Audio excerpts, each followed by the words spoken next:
Welcome. Hello. Good morning. Good afternoon. The same joke every week, Sarah. So, good morning, welcome, good afternoon, welcome everybody. This is the 8th session in our series. It's the first session in the third part. Wow, that was very complicated. So we started with 3 sessions about about how you hold yourself and how you experience the world. Then the second theme was your relation to the world. And now we start with the last 3 sessions, and those are about the choices you can make.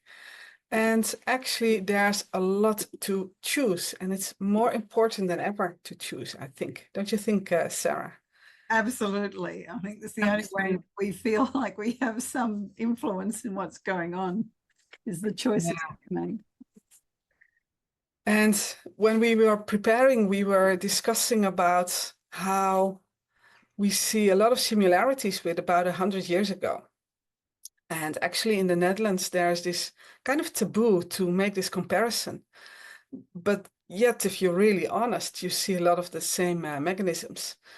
And this week, something really important happened in the Netherlands because we had a new law, and this law makes it forbidden to help people who are illegal. So if you're in the Netherlands and you don't have a license to be in the Netherlands, and you have to live on a street because you have no access to anything, other people are not allowed to help you anymore. And this law has been passed by a government who already resigned. And this law has been passed by a government who now takes a recess. So there's no opportunity to, you know, accept responsibility for the choices they made because they're just not there. You can't talk to them. They can't listen to how people are responding. And then if you think about how people are responding to an inhuman law like this, it's very, okay, like something happened. I think most people bother more about their holiday destination than about living in a country who accepted a law like this.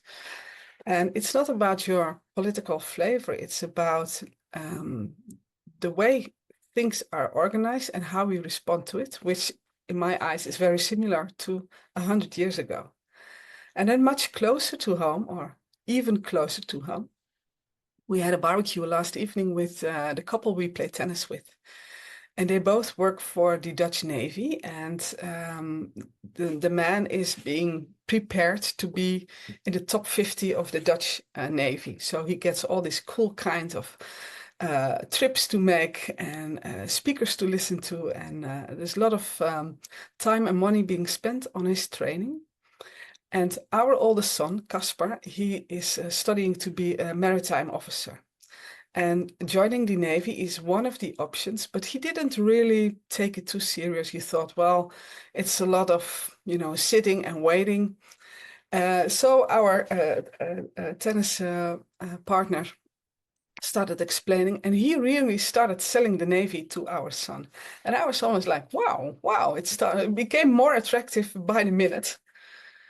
And then he was, he bought it and he changed his mind and now he wants to join the Navy. But only in the end of the conversation, for like 30 minutes, came up, well, when you work for the Navy, your job is to make war. Your job is to defend, but more also to attack and to kill people. And this element of joining the Navy wasn't part of the conversation. Well, what to think about that, I don't know, but I think it's important, and this is why we started this series, to also include these elements in our thinking, in our conversations, and in our choices. Where are you at regarding this, Sarah? Well, I was thinking of our topic, intentionally managing your energy and creating impulses. So I noticed in my energy, one of the things that I pay attention to when there are things going on in the world that aren't very attractive then I'm paying attention to those things, because I know 100 years ago, when things got very intense, people would get burdened by the intensity of the information and tune out, and then not be connected to things that would have ramifications, and therefore not take action on things that needed somebody to take action on them. So what I noticed was I was reading yet another thing on my news feed, and I just had this feeling of like, I can't take this anymore. Like, it's just unrelenting absurdity. That was my response to it. It's like, gosh, this inhumanity that I'm seeing on so many levels in so many places, which I find very, very difficult to digest. And I wanted to just turn away, turn it off, and not be connected in any way. And so I realized that actually, no, I can't just turn off. I need to dance with this. I need to find, how do I stay connected? How do I stay informed? But how do I titrate it so that I don't end up in ignorance? Because if I'm dissociated from it, then I can't take action. I can't have a voice. I can't be a creative impulse in the presence of what's going on. So that was very, very strong for me this week. And I was particularly touched when I saw a newscast about an 83-year-old woman who had great difficulty with mobility, was being arrested in London for protesting about the atrocities towards humanity. And it just was such an inspiration to see somebody who was saying, even though it's difficult for me to be here, even all of the obstacles of why she might not be there, she was having her voice for what she believed in, and was willing to be arrested over it, which it really touched me and made me think about this. When we are facing into things which are so, at least by my definition, extreme, how do we stay connected, and how do we be in a position, but how do we manage that tension of, I've still got to do my day to day, I've still got to get through all the things, I still need my energy for other things. How do I manage all that? So I'm actually excited seats today about hearing people's thoughts about this, because choices, I think it's a golden thing in our lives, that we as human beings, if we're willing to see things as they are, if we're willing to pay attention, if we're willing to engage, and sometimes that's not easy, but if we are, then we actually expand the possibility of what our choices might be on how to respond to something. And I just feel actually really privileged that I live in a country and in a world, certainly the world I'm in, where choice is available to me, and I treasure that, So yeah, that's what's present for me when I think about this. Yeah. I'm very aware that these recordings are being published on YouTube, and I choose to publish them myself, but yet I'm still very aware of it. And this is also part of the choices I make, and also, where do I want to be courageous and where do I withdraw? So I believe that having these conversations, we change the energy, we change the possibilities in the world. And that's why I'm willing to do this. Do I take a huge risk? To be honest, I don't really know. I don't know, but I do sense in my heart that this needs to be done. So our invitation for today's breakout room is if you look in your own life in the coming week, where is your courage needed? Where can you be more courageous than you actually dare to? Where can you choose to be more courageous than you would be otherwise if you just, go on in your routine? Another dimension on that is how can you stay informed, not by the algorithms, not by the narratives being fed to you, but how do you stay informed even when it's difficult, even when it's hard? And following on that is how do you expand the choices you have?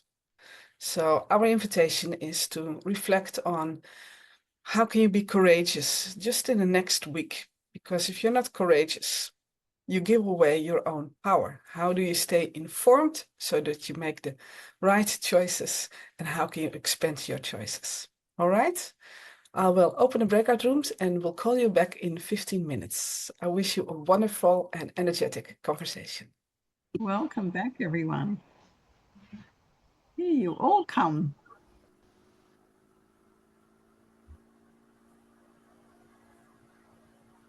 Everyone back? Just about. Fantastic. So, Seat's just attending to something. So, we didn't want to delay a moment, and would be wonderful to hear from you what you've been exploring in these conversations. And I always think that what's been going on in your conversations is probably some little gem that somebody else in the group would find incredibly additive. So we often underestimate how our sharing can be such a beautiful leverage for other people. So anyone like to begin? You can put your hand up either physically or digitally. Oh, here, welcome back. Hi, Jeanette. Yes. Open your microphone and away you go.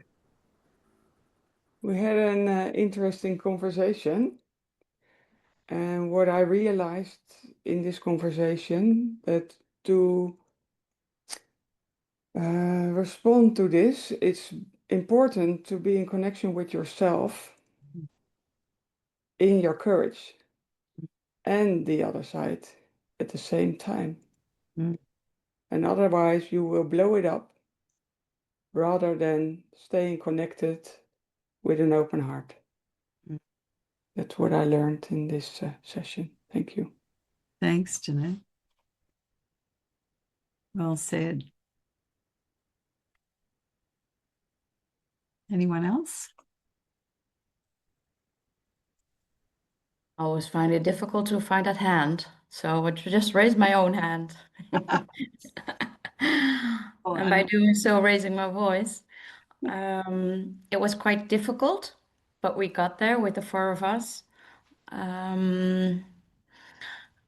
There's a kind of a difference of being open and stayed connected and listening skills when it comes to more, let's say, content which we are familiar to, or so it's more difficult. We find we need more courage with non-related content, not familiar at least to the content.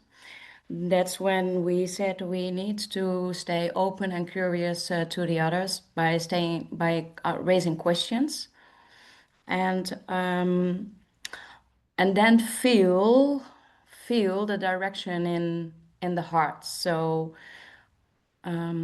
receiving the answers, digesting the information, but stay connected with the heart.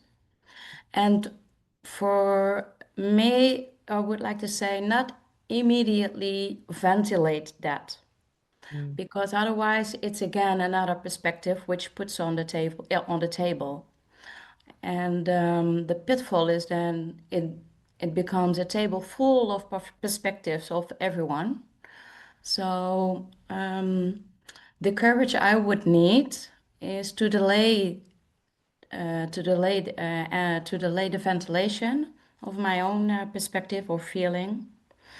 Because the thought I had behind it is that once you follow through that perspective you had, you, instead of ventilating it, it can become more impactful in the whole environment based on energy than based on words.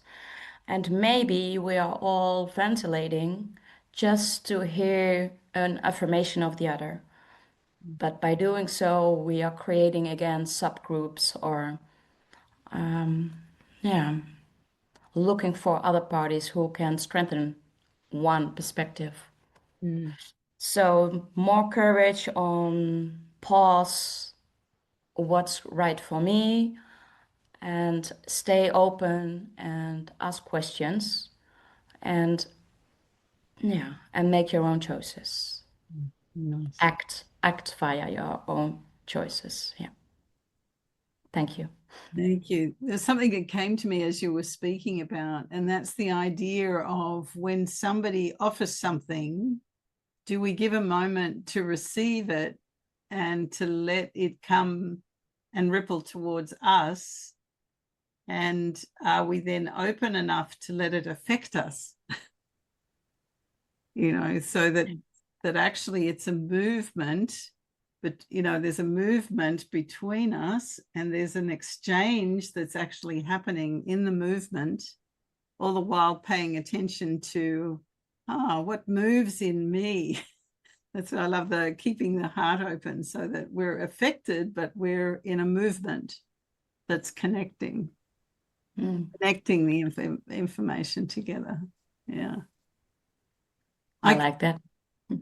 I can see that we're at time. I'm very tempted, Jan, to open up the conversation, but I'm also aware that we say that will be 30 minutes, and here we are at 30 minutes. So I would invite you, Jan, to take your information with you to those in your life who would benefit from that information.